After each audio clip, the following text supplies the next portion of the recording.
So, Danny Flexen here for Seconds Out. Delighted to be joined by the CEO of Mayweather Promotions, Leonard Ellerbe. How are you doing today, sir? Oh, great, great, great. I can imagine coming off the weekend, you must be pretty satisfied with everything that went on, particularly in the main event. Just sum up for us how you felt about Gervonta Tank Davis's performance against Leo Santa Cruz. It was a terrific performance by both guys. You know, obviously Tank showed he was the better man on Saturday night.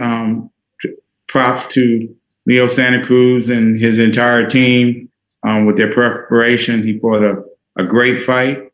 You know, Tank just proved to the world why he's, the most exciting fighter in the entire sport.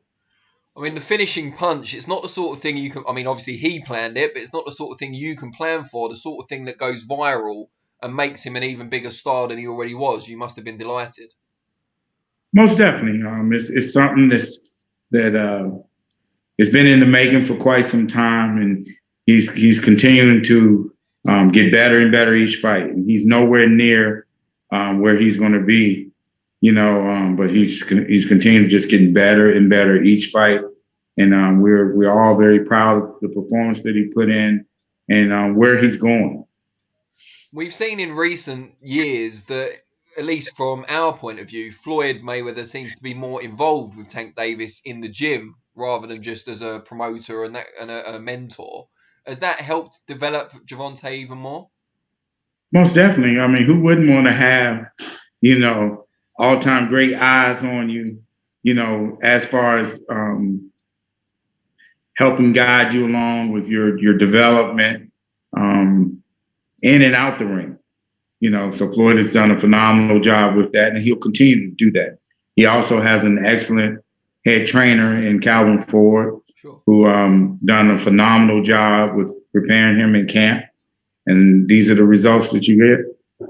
And talking of that preparation, there were doubts from some outside the camp pre-fight that Gervonta could comfortably make 130 pounds at this stage of his career. He obviously made it fine. He, weighed in just fine. How long has he got at that weight class now, do you think? Is there a time limit on when he'll need to move up?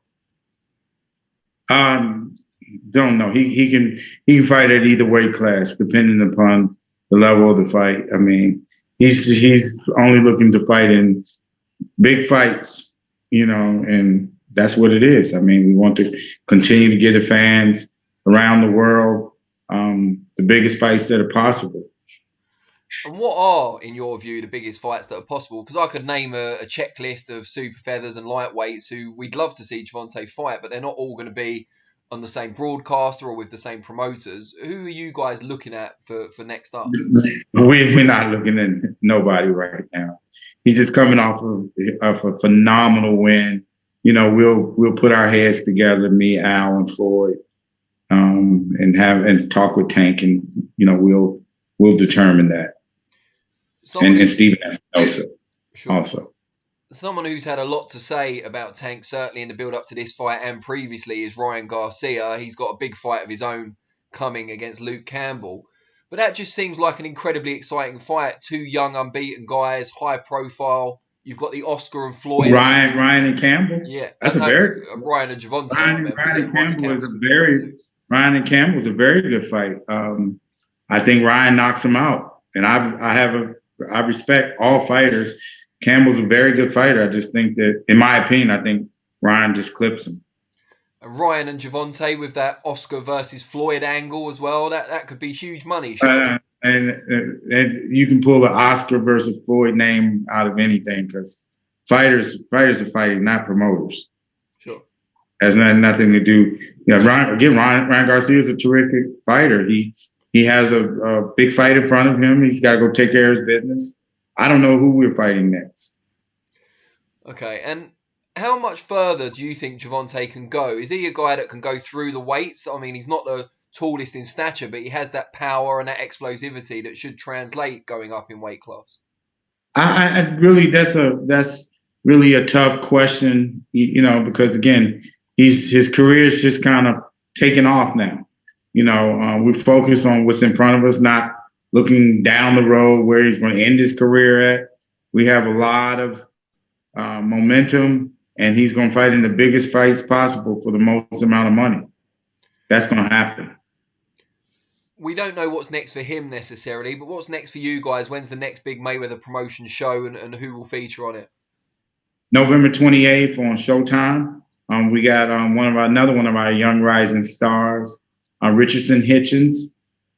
He's going to be in a very exciting fight with Argenis Mendez, former world champion, Sure. on Showtime, November the 28th.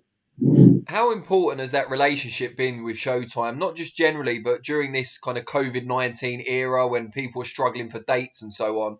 They've been a real supporter of boxing. Hold on a second. Hello.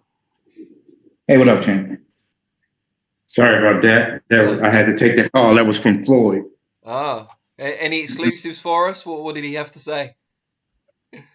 I know you ain't just asked me that. Go ahead with the next question. No worries. I was just asking, how important has the relationship with you guys and Showtime been, particularly during the COVID-19 era when a lot of promoters out there are struggling for TV dates? Well, I can't speak for other promoters. You know, we have a very good stable of fighters, you know, who are extremely talented. We have a great relationship with Showtime and Steven Espinosa. And, you know, we're just continuing to grind. It's good to hear. And you mentioned, obviously, you just got a call from Floyd. We're not going to ask what that was about, or not twice anyway. But what is the chance, if you had to put a percentage on it, of us seeing him in the ring again in competitive action? I don't know. You got to ask him that question. He's retired from the sport. There have been a number of opportunities out there that have been presented to him to do exhibitions and these kinds of things. But as far as anything else, you got to ask him that question. Some of the exhibitions we're seeing at the moment, like Tyson Jones and some of the other stuff that's come out recently, do you think Floyd's been a big influence on that? He was kind of the pioneer with McGregor and then Tenshi, of course.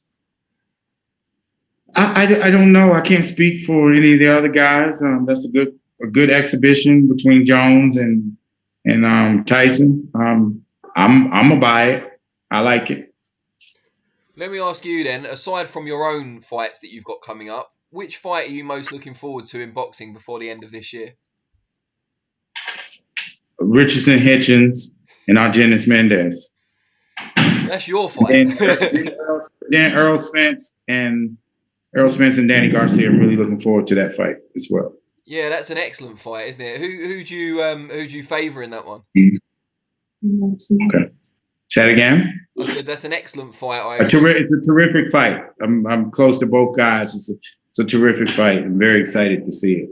Does that mean you can't pick a winner, being close to both of them? No, that means exactly what I said. It means it's a terrific fight. I'm close to both guys. Good to know.